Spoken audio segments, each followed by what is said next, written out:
Olá, esse é o Conexão Futura de volta ao vivo aqui pelo canal Futura. Imagine-se com 9, 10, 11 anos de idade e na sua rotina diária existe uma estrada de chão batido na qual você percorre longas distâncias a pé todos os dias para chegar à escola. Lá você encontra poucas cadeiras, algumas em estado duvidoso, assim como a mesa para escrever e o quadro negro. Nesse lugar, só o professor anima um ambiente inóspito desse galpão, que além de tudo tem furos no teto. Você já sabe o que acontece quando chove, né? Pena que essa não seja uma imagem apenas literária. Para muitos estudantes que moram em áreas rurais do Brasil, a rotina é essa. Infelizmente, esse é o quadro de muitas das escolas rurais brasileiras. E o que mais preocupa é que se há poucas escolas rurais no Brasil, um número considerável delas está fechando. Eu vou dar alguns dados para vocês. O Censo Escolar de 2011 revelou que quase 41 mil estabelecimentos de ensino da zona rural deixaram de funcionar entre os anos de 2000 e 2011, ou seja, uma redução de 35%. Segundo o Ministério da Educação, entre os meses de janeiro de 2012 e janeiro de 2013, 620 escolas de zona rural foram desativadas. Esse é o tema do Conexão Futura de hoje. E para lançar a reflexão sobre o fechamento das escolas rurais, para além dos números, nós convidamos a professora Tássia Figueiredo e Cordeiro, que leciona na Rede Pública Municipal de Ensino e é mestre em Educação, e o Guilherme Alves Pereira, que é professor da Escola Centro Municipal de Educação Agroecológico, na Vila Pavão, no Espírito Santo. Sejam muito bem-vindos, obrigada por terem aberto um espaço na agenda de vocês, que provavelmente vocês estariam lecionando para participar do programa. E você aí de casa também pode aproveitar, tirar suas dúvidas, participar dessa conversa, mandando mensagens e também comentários e opiniões para o nosso Twitter e também através do Facebook ou ainda pelo nosso telefone 0 código da operadora 21 3523 4098. Bem, eu vou começar pela Tássia.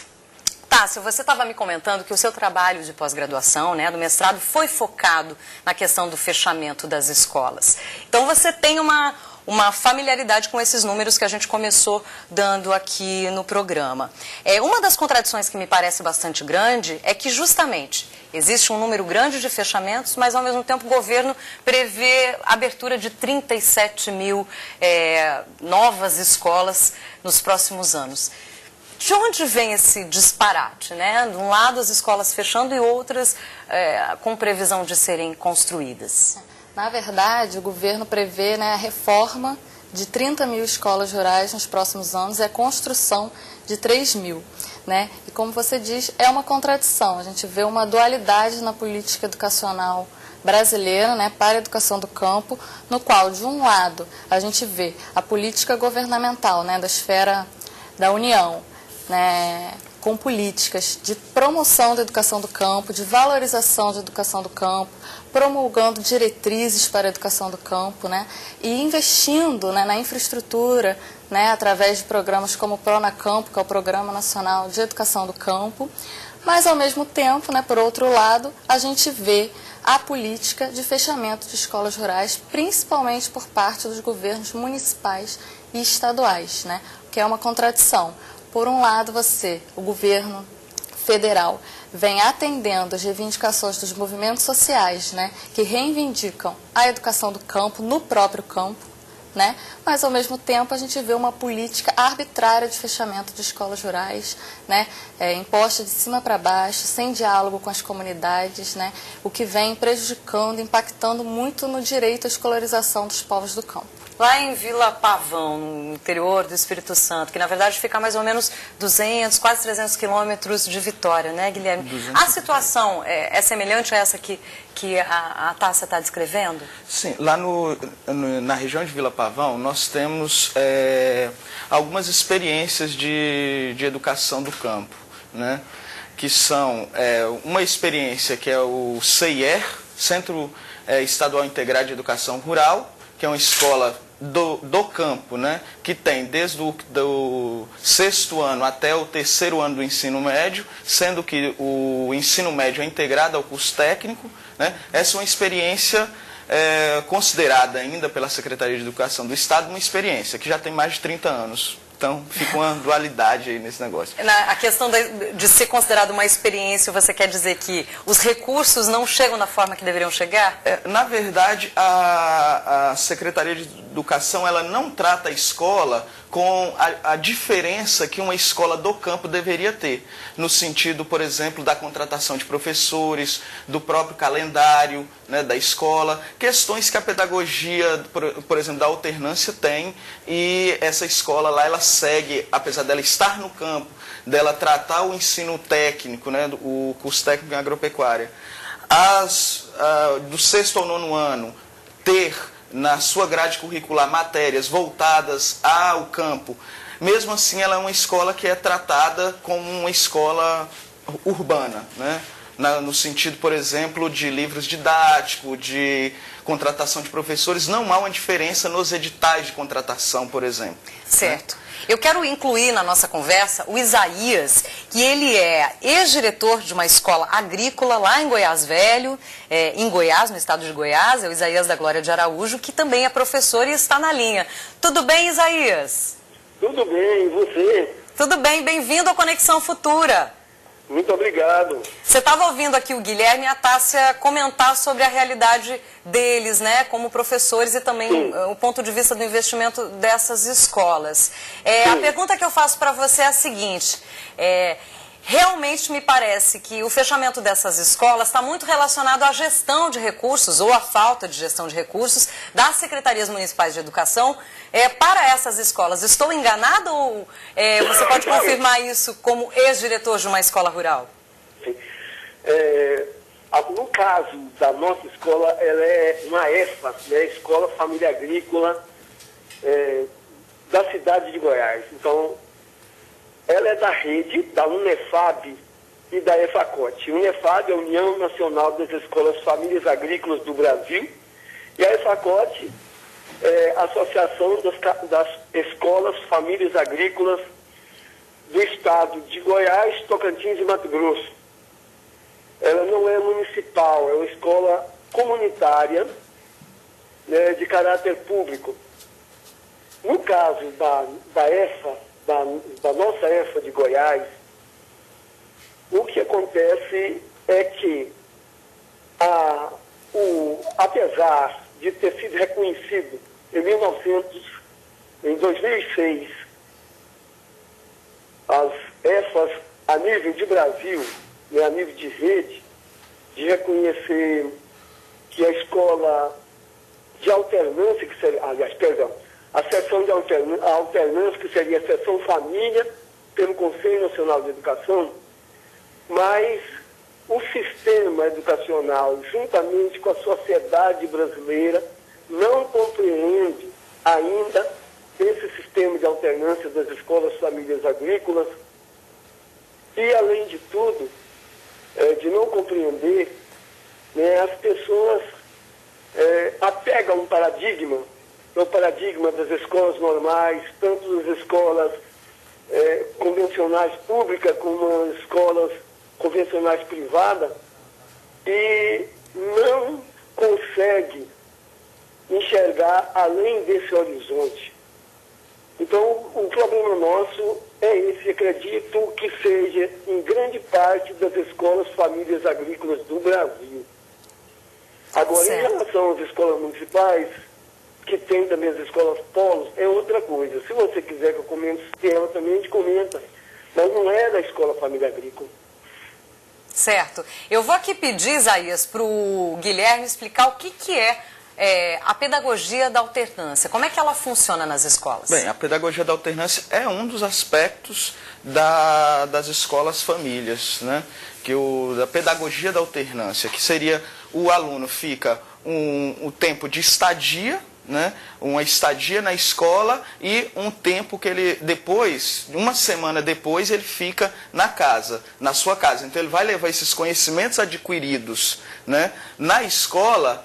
Posteriormente, na semana posterior, 15 dias, depende muito da escola, ele vai levar esses conhecimentos para a sua casa e lá ele vai trabalhar esses conhecimentos adquiridos na escola.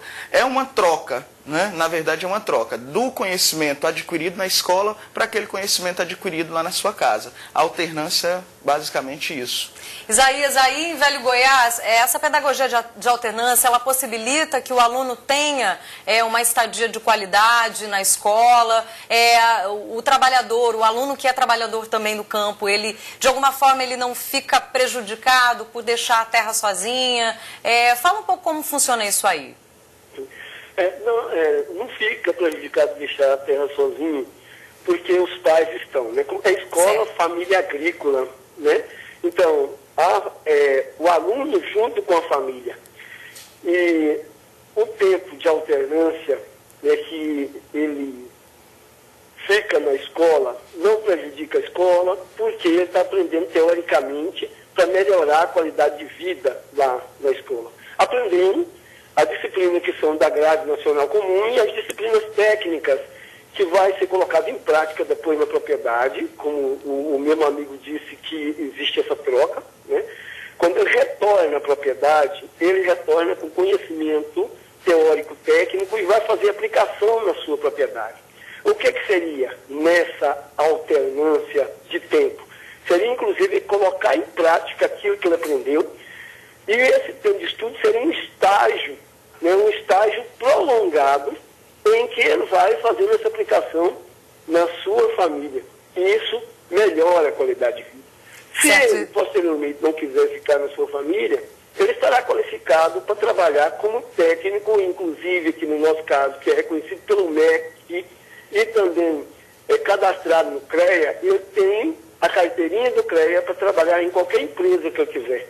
É claro que nós preferimos que seja empresa ligada à agricultura familiar. Certo. Isaías, olha, muito obrigada pela sua participação no Conexão Futura de hoje, viu? Até uma próxima oportunidade. Certo. Então hoje não vai ter mais... Eu posso ficar tranquilo, não vai ter mais fala não, né? Pode sim. Obrigada, viu? Então tá bom. Nada. Um abraço. Perfeito. Tchau, tchau. Outro pra você. Falou, a gente vai ter a participação da Solange, que é uma professora também responsável pela implantação de várias licenciaturas de educação no campo no Brasil. Mas antes de conversar com ela, eu quero chamar um material que a gente preparou, que vem de uma série de reportagens feitas pela Dani Moura, que é a nossa repórter, no primeiro semestre, relacionada aos desafios do ensino, da educação no campo no Brasil, em vários estados, em especial no Tocantins, na Paraíba e no Maranhão. E ela foi até uma escola chamada Margarida Alves, que é uma casa-família, na cidade de João Lisboa, no Maranhão, conversar e ver como é que funciona essa pedagogia da alternância nessa localidade. Vamos assistir. O surgimento em 1984 de escolas com currículos que contemplassem a realidade agrícola brasileira foi uma conquista importante de movimentos sociais do campo. Mas só em 1998, essas escolas, chamadas de casas familiares rurais ou escolas familiares agrícolas, por serem administradas por uma associação de pais, passaram a integrar as ações do PRONAF, o Programa Nacional de Fortalecimento da Agricultura Familiar. E com isso, esse modelo de ensino pôde ser espalhado pelo país. José Guzmão Júnior foi militante dessa causa e conseguiu há 6 anos criar uma casa familiar rural no assentamento onde vive, no sul do estado maranhense. E o objetivo da gente é fazer com que eles possam produzir com melhor qualidade, não percam sua identidade, que a juventude está perdendo sua identidade como trabalhadores rurais, às vezes se sentem até envergonhados. Além do currículo específico e da administração que é feita por uma associação, essas escolas são diferentes das tradicionais também por utilizarem a pedagogia da alternância. Os estudantes alternam 15 dias nas escolas, onde aprendem técnicas que serão úteis na vida do campo, e outros 15 dias em casa, colocando em prática o que aprenderam no convívio familiar. O agricultor Francisco é aluno do 3º ano. Tem um lote, né, num projeto de assentamento, e a casa está me ensinando a eu cuidar melhor da minha terra, a buscar aperfeiçoar algumas técnicas de desenvolvimento dentro da minha propriedade, dentro do meu lote, porque as terras, principalmente para quem é pobre, alguns projetos de terra, algumas terras que a gente tem, sempre é pouca extensão de área.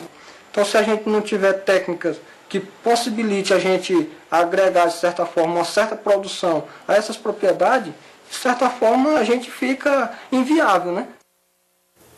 E a gente conversa agora com a professora Solange Todero Vonsai, que é da Universidade Federal Fronteira Sul, e fala com a gente lá de Laranjeiras do Sul, no Paraná. Tudo bem, professora Solange? Tudo bem, tudo bem. Bem-vinda. A gente abriu o programa dando alguns dados sobre o fechamento de algumas escolas de 2000 a 2011. E me parece que na região do Paraná houve, nesse mesmo período de tempo, uma redução de 47% das escolas rurais. A que se deve isso, Solange?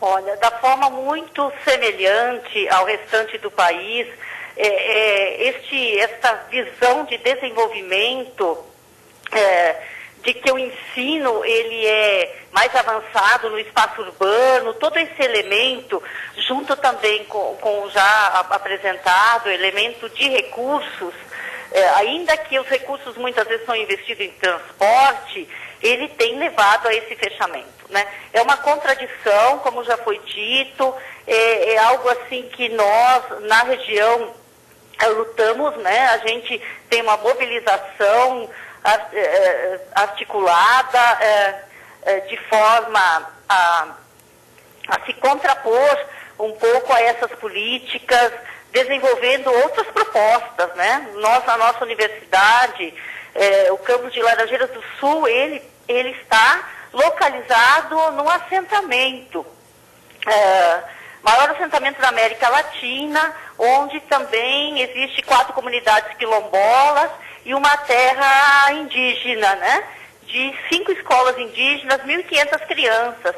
Então, toda a nossa prioridade de formação e a nossa mobilização é justamente para avançar a política de educação do campo, a política de formação de professores, do debate de um outro desenvolvimento do campo. Nós temos certeza que os jovens do campo precisam ter elementos e condições de escolha, mas a gente acredita que uma densa formação permite isto, e também a alternância, como já veio sendo trazido, e ela tem permitido esse movimento, né? A alternância permite que o tempo escola seja um tempo de teorização, um tempo de aprofundamento teórico, um tempo de leitura também desse contexto complexo de mundo e de construção de referenciais, de projetos locais. Solange, então, a gente acompanhou aí algumas imagens. Estamos com 5 cursos neste campo. A Universidade Federal, ela está localizada nos 3 estados do sul do país, Paraná, Santa Catarina e Rio Grande do Sul, 2 campos no Paraná, e ela nasce já, ela é fruto da mobilização social, dos movimentos sociais, dos assentados, e junto com a luta pela sua implementação, pela sua concepção, ela também tem o desafio de construção, então, de sua proposta, que é por uma universidade pública, democrática, popular, que ajude a construir esse referencial também de mundo, de campo e de país. Solange, olha, nosso tempo é curto, eu agradeço muito a sua contribuição no programa de hoje, viu? Boa sorte no seu trabalho aí. Ok, boa sorte. Obrigada. Ela comentou brevemente sobre a questão da formação, do trabalho desenvolvido lá, né? Para vocês, aí fica quem quiser responder. Qual é a maior necessidade que o professor sente nesse sentido da formação? Eu acho que, assim, uma questão importante pontuar antes disso, que como a professora falou, as escolas rurais elas foram relegadas historicamente ao abandono, por falta de políticas públicas, tanto em relação à infraestrutura, quanto em relação à própria formação de professores, né? A pedagogia em geral, a parte pedagógica. E acabou, infelizmente, virando sinônimo de fracasso, né? Sinônimo de precariedade, sinônimo de abandono, né? O que faz, muitas vezes, essa política de fechamento e nucleação de escolas rurais ser bem vista. Sim, ou ser como a única alternativa. Como se a solução, já que essas crianças não estão numa escola de boa qualidade, já que ela foi desqualificada historicamente, a solução seria então fechar essas escolas e levá-las para essas crianças, né, os alunos, para a área urbana, como se só esse fato garantisse, né, por si só, a qualidade do ensino. Mas não é isso, né, que garante uma qualidade de ensino. A questão da escola rural, né, é a falta de políticas públicas de valorização dessas escolas, desses espaços, que são espaços importantes, né, para a formação dos alunos, ter uma escola em sua própria comunidade. Não é somente um espaço educativo, é um espaço social importante para toda uma comunidade rural. E com certeza essas políticas públicas, né, passam pela questão da formação dos professores, né? É necessário políticas, né, que preparem professores para trabalhar no campo, em regime multisseriados, né, que muitas vezes também é mal visto, mal compreendido, mas a questão mesmo é essa formação e políticas públicas para essas escolas. Guilherme, e essa formação do professor? Bem, é justamente um dos pontos que eu acho que é o grande gargalo, um dos grandes, né, gargalos da questão da educação do campo. Porque, por exemplo, o curso de educação do campo, licenciatura em educação do campo, é recente no Brasil, né? A maioria dos cursos de licenciatura, né, por exemplo, no meu caso, eu sou formado em licenciatura em ciências agrícolas pela Universidade Rural, né? Por mais que eu seja formado, tenha a parte pedagógica ligada à parte agrária, eu não tenho esse feeling, vamos dizer assim, com que a educação do campo ela tem algumas questões que nós, no curso de graduação, a gente é pouco visto, né?